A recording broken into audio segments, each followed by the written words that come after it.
তখন আল্লাহ রাব্বুল আলামিন জান্নাতের একদল রহমতের ফেরেশতা পাঠিয়ে দেবেন।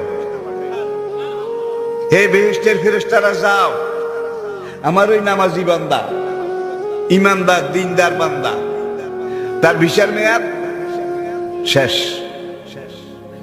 এখন তার রুটা সম্মানের সাথে কবজ করিও, আদরের সাথে, আদবের সাথে কবজ করিও, সে যেন ব্যথা না পায়, সাকরাতুল মউত, মৃত্যু যন্ত্রণা তাকে যেন বেশি কষ্ট না দেয়।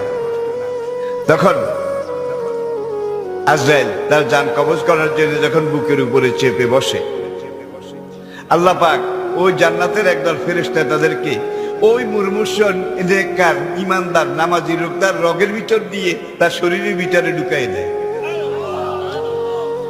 ঢুকাই দিয়ে বলে আজরাইল এখন জান কবজ করবে।